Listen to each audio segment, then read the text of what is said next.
What's happening, Manhwa champions? Don't forget to leave your feedback and smash that like button. Now let's dive into this epic tale. An old man lies motionless on the cold ground, blood gushing from his nose and mouth. At first glance, he appears dead. Standing over him is a young boy with striking blue hair and piercing blue eyes, staring down calmly. "My grandfather passed away," we hear in an emotionless voice. This is how he died. We see the blood pooling around the old man's lifeless body. A quiet, unsettling silence hangs in the air. The boy's inner monologue continues, cold and detached. "Tears won't come. I don't feel sadness either, even though he was the only family I had." Flashback. We shift to a bright, sunny afternoon. A cozy, humble house sits nestled in a peaceful countryside. The boy runs towards his grandfather excitedly, holding a basket with a vibrant herb inside. His face beams with innocence and joy. "Grandpa, look, I found it!" the boy shouts with delight. "You're back already? Good work!" His grandfather smiles warmly. "I searched the eastern parts like you told me.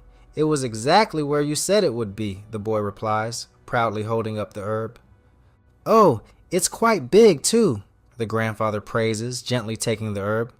The boy proudly adds, "I found it near the forest edge just like you said."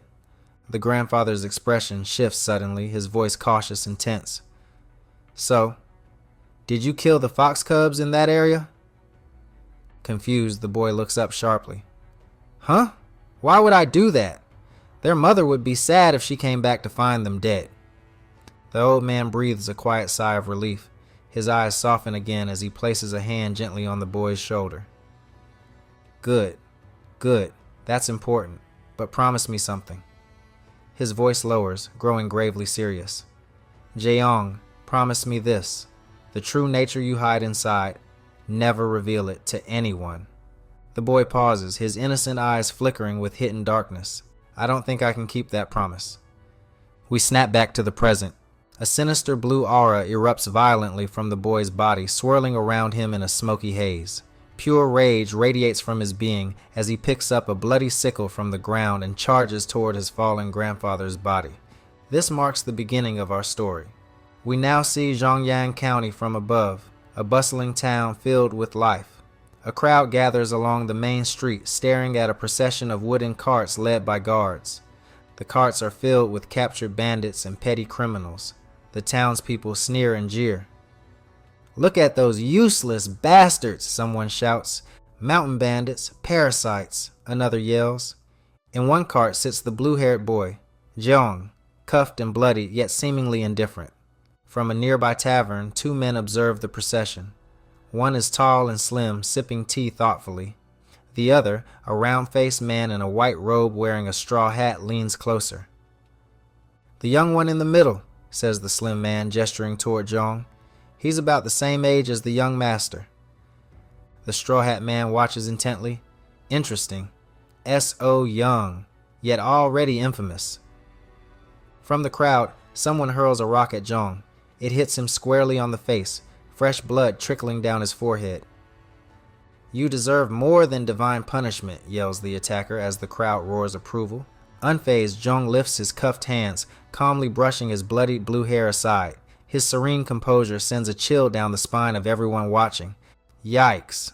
He's pretty enough to be mistaken for a woman," murmurs the slim man from the tavern window, mildly amused. "Who would have thought he'd be such a ruthless killer?" The straw-hatted man suddenly rises, leaving his companions surprised. "Hey, where are you going?" shouts the man in yellow, but he's ignored. Outside, the straw-hatted man steps into the street, directly facing the procession.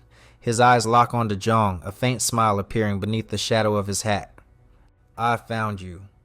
The carriages move past, leaving him standing silently, confident in his discovery.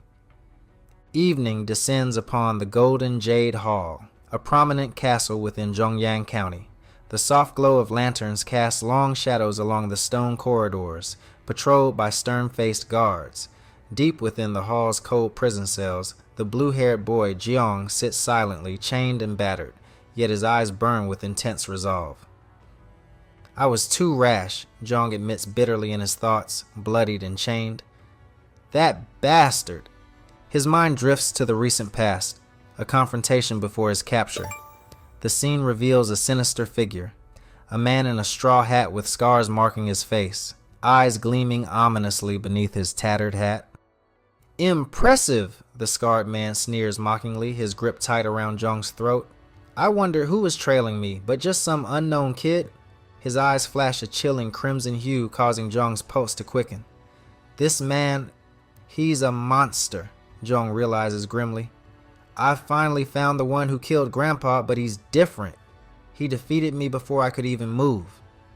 Jeong's feet dangle helplessly above the ground, the scarred man's sword held casually in one hand, Jeong himself suspended in the other.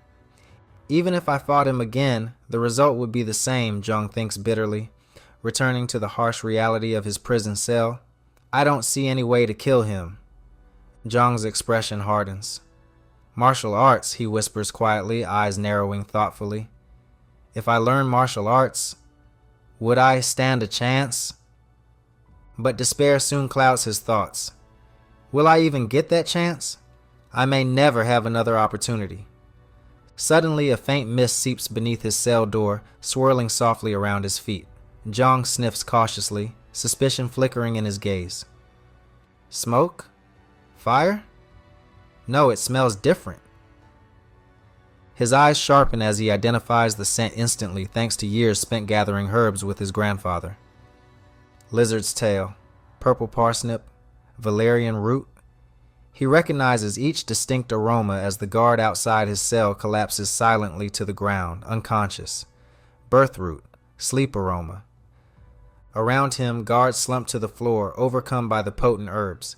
Jeong fights off drowsiness, his vision blurring slightly as the cell door swings open, revealing a mysterious figure, a man in another straw hat, silently entering. With a quick, effortless motion, the man breaks Jeong's chains, freeing him from captivity, but when he reaches toward Jeong, the boy's eyes snap open. "You're awake?" the man begins, astonished.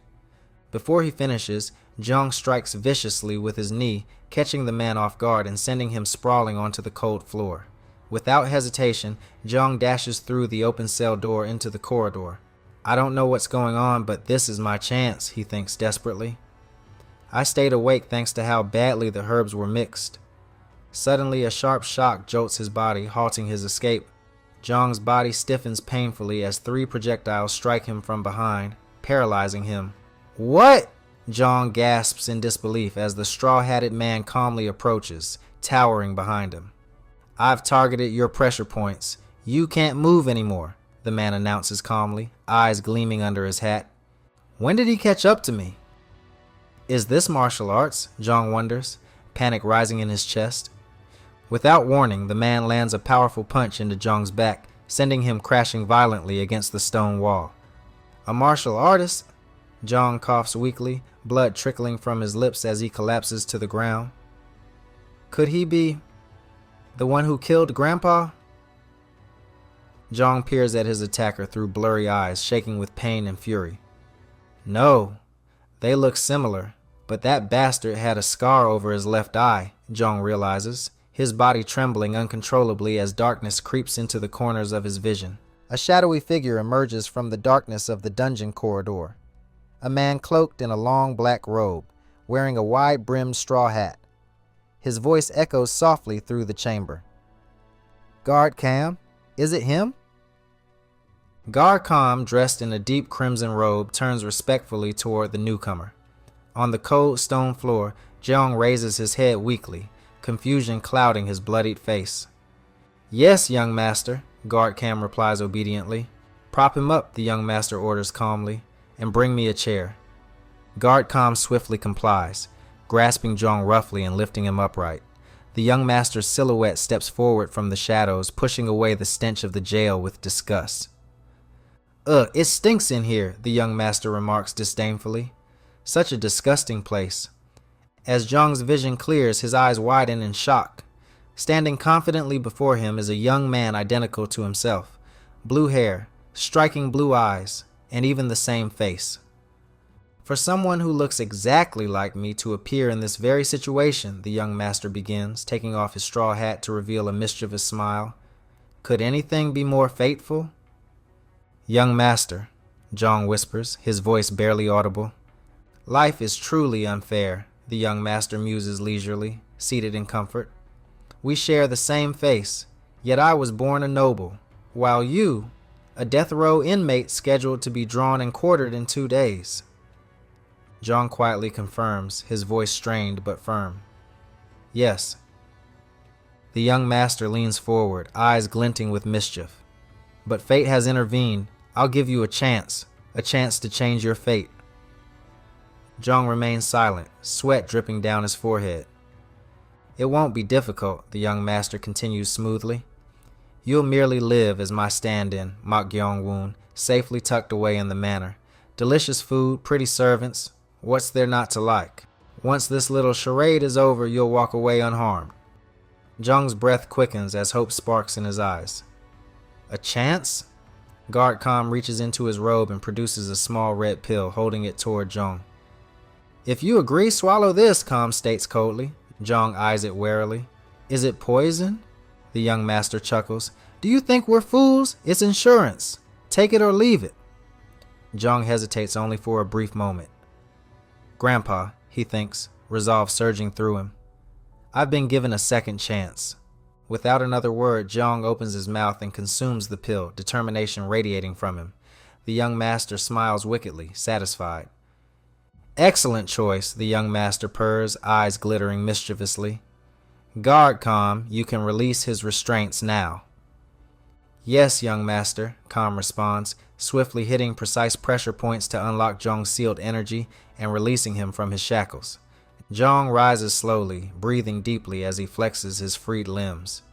He exchanges a cautious glance with the young master, whose eyes gleam with dark amusement. Guard Kam opens the cell door, scanning the dim hallway cautiously. We're clear. Please follow me carefully. After you, the young master says lightly, gesturing for Jeong to walk ahead. But before anyone can react, Jeong grabs the young master's head and twists with terrifying speed and strength. Crack. The sickening sound reverberates through the hallway as the young master's body collapses lifelessly onto the stone floor. What? Guard Kam's face fills with horror, stunned into paralysis. Jeong meets his gaze with icy confidence. Oops, he says calmly, eyes blazing. What now, Guard Kam? Your fake master is dead. A chilling silence settles heavily between them as Jeong stands over the corpse, bloodied but completely in control, a menacing smile slowly forming. Looks like things just got complicated. He has just killed the young master of the Mok family right before his guard, an epic and chaotic way to begin this manhwa. Enjoy the intense start to this epic journey? Find out in the next episode. But before you go, don't forget to tap like if you enjoyed the episode, subscribe for more epic recaps, turn on notifications so you never miss a chapter. And with that being said, Manhwa Champions, we're going to bring this video to an end. Thank you all for watching. Let me know what you think down in the comments, and I will catch you all later. Peace.